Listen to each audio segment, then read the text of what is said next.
10 minutes before 9 Central African time, and we're going to be moving on to Durban now, where leaders from across Southern Africa have been meeting for the 46th SADC Summit, if I'm not mistaken. And South Africa has taken over the chair of the regional bloc.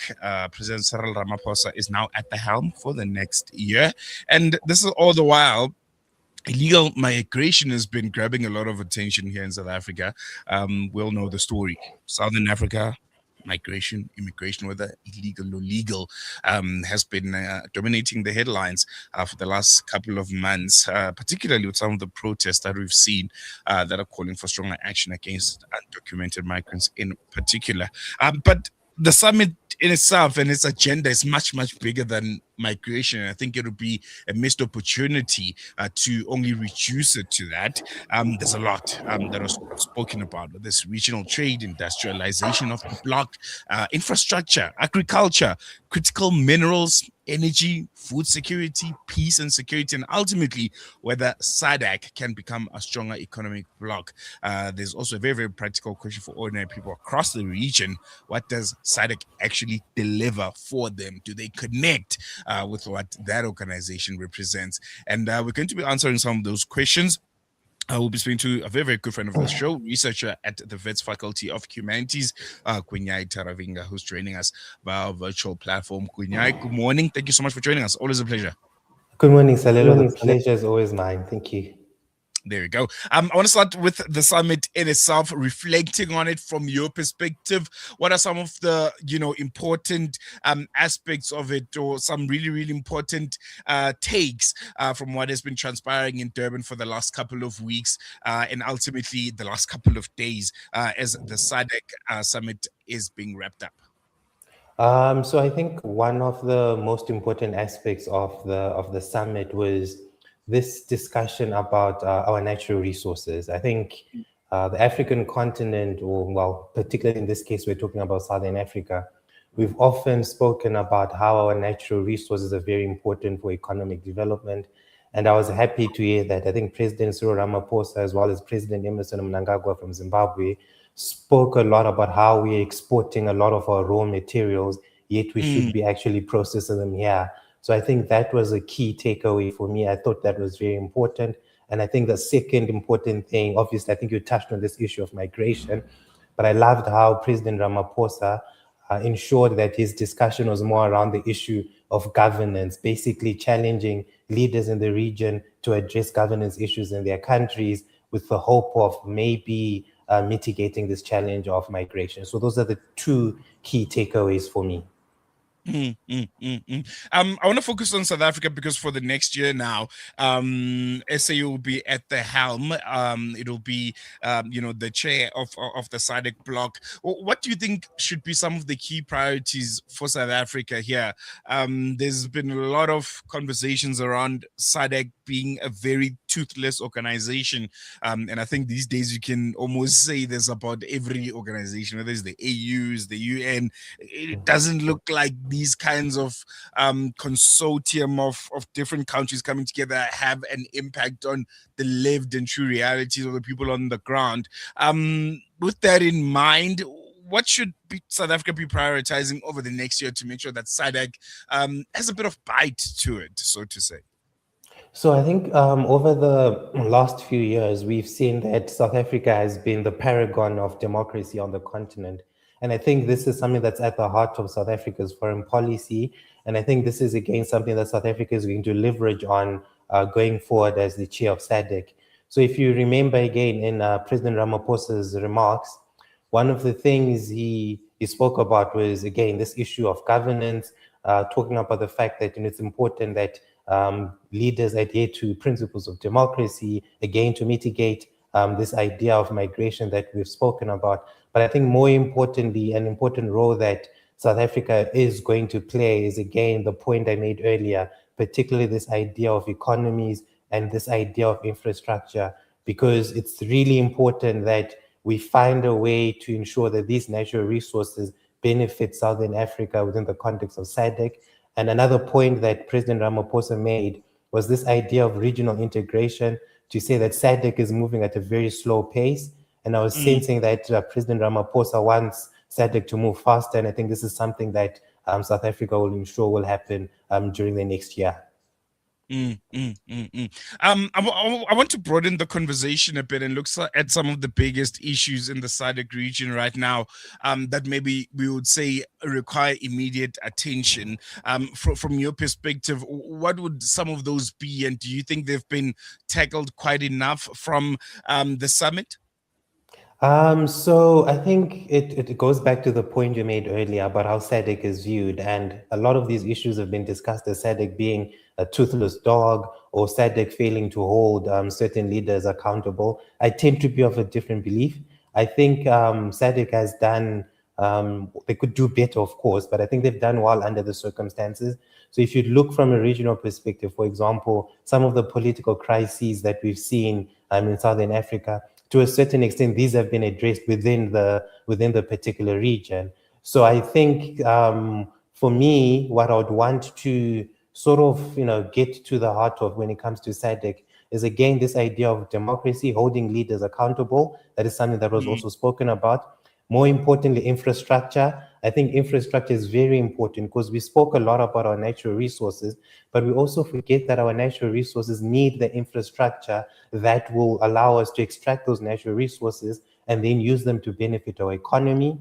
And not only that, but infrastructure also speaks to our road networks. We need better road networks in Southern Africa that can then also help us in terms of utilizing these particular natural resources that we're talking about. And another important thing is this idea of democracy and constitutionalism. I also think that's very, very important for us. So I think these are factors that we also need to take into consideration.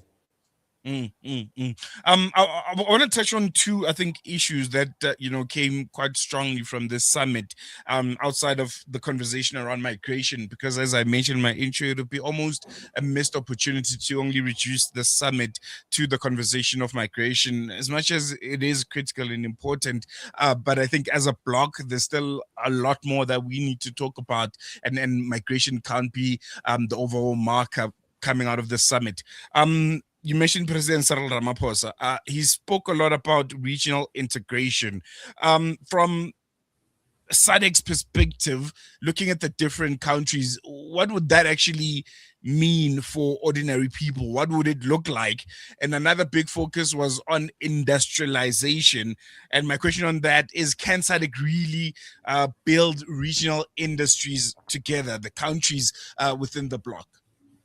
So if we go back to the history of SADC, I think one of the key factors for SADC was obviously ensuring that apartheid would end in South Africa. That was the first issue. But secondly, if you look at the history again, it shows us that when SADC was formed, each country had a specific role to play. So for example, Zimbabwe was in charge of agriculture. I think Mozambique was in charge of security, if I remember correctly, but every country had a role to play within that particular context of the role of SADC. And I think this is the foundation that I think has been lost along the years. And if we can go back to that, to say what exactly is the role of each country in SADC, this will help us to move forward. So in African politics, we often talk about how the biggest challenge post-apartheid or post-independence is what to do with this freedom that we have. And I think this is the question that SADC is meant to be answering, to say what is the national question concerning SADC? And when we then make this link to regional integration, what does that then look like for the broader context? Because SADC is not in isolation. There are also other regional bodies such as the AU, which sort of captures the entire African continent. But there are also regions such as ECOWAS. What are the lessons that can be drawn from those other regions? And this is where I think SADC can also be working on in terms of improving its stature in Southern Africa. Very, very important. I want to have a conversation around, a question you touched on, and I think it was President Emmerson Mnangagwa of Zimbabwe that also mentioned it, the conversation around mineral beneficiation. For countries like South Africa, like Zimbabwe, like Zambia, like DRC, what would that actually look like? When we're saying, well, we're not going to be exporting a lot of our minerals as raw as they are, but there should be some kind of beneficiation internally within some of the SADC countries. So essentially, I think the point there is, I think the broader point there is that these natural resources need to benefit our countries, right? And if we don't have the infrastructure, particularly within the context of regional integration, it becomes very difficult. And we then end up continuing to ask this particular question: why are we so resource rich, but our economies are Mm, not reflecting that? And I think this is the point that the leaders were trying to make. To say in Zimbabwe we have lithium, so I think South Africa and Zimbabwe are probably the biggest lithium producers on the continent. But how is that reflecting on our economies? How is that affecting the common man, as you've spoken about? This is where I think the leaders were trying to sort of get to say, while we are rich with these natural resources, it's more of a matter of how can these resources actually benefit us. And this is where I think SADC is also trying to work on. But the idea of infrastructure there, I think, is very important. And I think this is where we also need to focus on. mm, mm.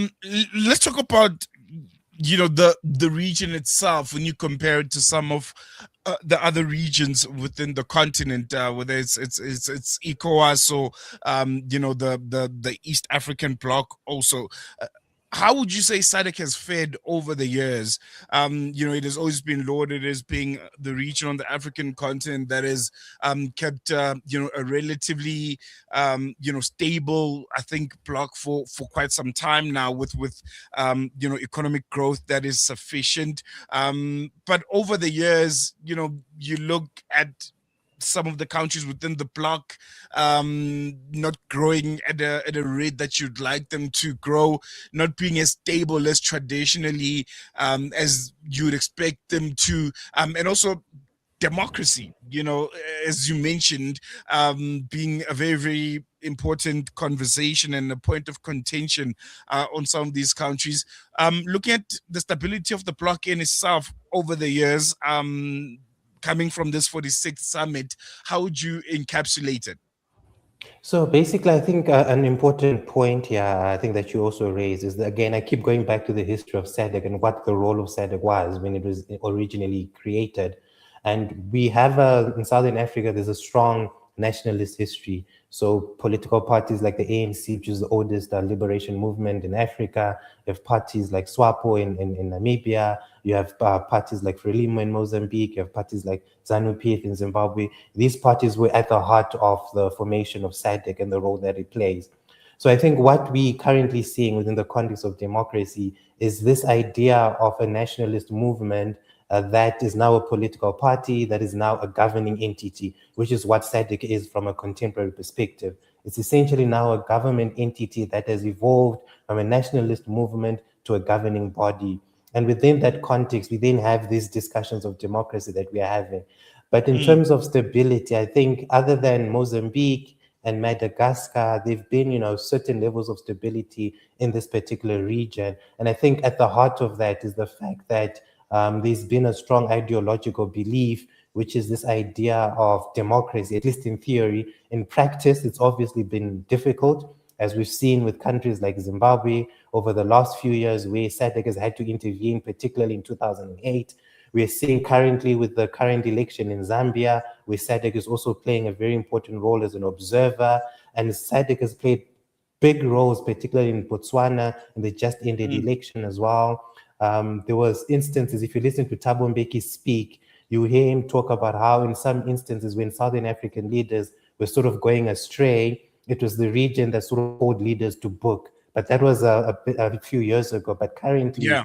we're seeing that the problems have obviously evolved. But I think SADC as an entity in terms of in politics, we talk about it from a theoretical perspective. From a theoretical perspective, it is a sound body, but it's more now about implementation.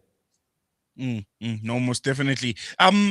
Agriculture and food security. I think it featured quite prominently on the agenda, looking at climate change. And countries in the SADC region have been prone, to the implications of climate change over the years. Do you think that aspect, was quite forthcoming in this summit, and can the region itself become more food secure, most importantly by working together, because it looks and feels like there will be a lot of challenges in that aspect going forward. Yes, most certainly. I think when we look at it within the context of agriculture, I'd like to think that majority of the economies in Southern Africa, and maybe you can also argue to say that on the African continent as a whole, majority of them are agrarian by nature, therefore meaning Mm, that agriculture is central to the economies. I know this is common practice in Zimbabwe, where the agriculture is at the heart of the economy, and this extends to the SADC region. As I mentioned earlier, if you look at the formation of SADC, Zimbabwe was in charge of agriculture, essentially. That's how strong the economy was during that particular period. But now things have sort of evolved. But more important, I think there's another link that we also need to take into consideration here, which is the idea of regional integration. To say that mm, if SADC, particularly from an institutional perspective, is sound, by sound I mean that it's a strong institutional setup, then these issues like agriculture will then come to the fore. But more importantly, essentially, no country will starve because there's a strong institution which should be SADC. But unfortunately, there are challenges such as climate change. But again, from a regional integration perspective, that becomes important. Because, like I said, SADC is not in isolation. So, for example, yeah. if there's a drought in SADC, we should be able to then use our, different bodies to draw from in order for us to address this issue of agriculture. And more importantly, just as we wrap up this particular point, I think an important aspect that we also need to look at is water. Water governance, I Mm, think, is also very essential. And I think that is also something that SADC should also be looking at because water, particularly within our transboundary borders, we know, for example, Johannesburg gets its water from Lesotho. These are also, think, entities that we also need to work on and improve on. And this will also then help us with our agriculture, and then in turn will also help us with our economies. mm, mm, mm. I didn't want to talk about migration, but obviously you can't ignore it, and I'm being told in my ear that we definitely need to touch on it. Just one simple question: how SADC should be dealing with migration without, simply turning the region into a collection of harder borders, as many would prefer, Yeah. and also the conversation around South Africa, which often complains that it carries too much of the economic burden in the bloc, in the region. Would you say that criticism is fair? And also from the other side, do South Africa's neighbors sometimes see South Africa as trying to almost dominate the region, as it were, and you get a bit of pushback and resistance in a lot of different forms, like we've seen, from this summit, from countries like Mozambique and Zimbabwe, in different agreements that should have been signed or, agreed upon. I think because of the nature, so I'll answer your question backwards, but I think because Yeah. of the nature of South Africa's stature on the continent, being one of the largest economies, they're always going to yield some sort of influence. And some smaller countries will obviously feel that, this is unfair. But again, this is how the regional continent works. This is how countries work. Countries are powerful, and they obviously exercise that particular power. But to Mm, answer your question about migration, I think Cyril Ramaphosa's statement, I think, was very telling. He didn't address it directly. He spoke about it more from the context and the point of governance, which I think is extremely important. To say that we need these countries in SADC, for example, to be more democratic. As we know from a basic discussion of migration, we have push and pull factors. Some people move for better opportunities, whilst others are then pushed to move. We need to now be interrogating why are people leaving their countries then to go to South Africa and other countries from this point of migration. And you'll find that it's a governance issue. Economies are not growing. Governments on the continent are not really serving their people. We have presidents extending their stay in power. We have constitutions changing to serve the incumbent leaders. We have elections that are highly contested, but these elections are not free and fair. They do not represent the will of the people. Where the will of the people is presented, it is subverted by very strong force by the state. And I think this is what we need to be addressing as SADC, to say that the real challenge here is a governance one. It is with governments that are failing to serve their people. And as a result of that, we then have this idea of migration. We always, when we read about migration, one of the things that people who migrate say is that no one leaves their country willingly. they are forced to. And we need to be interrogating why are people forced to leave their countries. And I think it's more of a governance issue. And I think this is what President Ramaphosa was touching on when he then mentioned the fact that we really need to be addressing our governance issues. We really need to be adhering more to democratic principles, because then these serve our citizens, and this will then ideally stop citizens from then, moving into countries illegally and causing the challenges as we're seeing in South Africa currently. There we go. Gwinyai Taruvinga, research at the Wits Faculty of Humanities. Always a pleasure having you on the show, and hope we chat again soon. Thank you so much. Much appreciated. There we go. And with that, going to take a quick break. News and views will continue after this.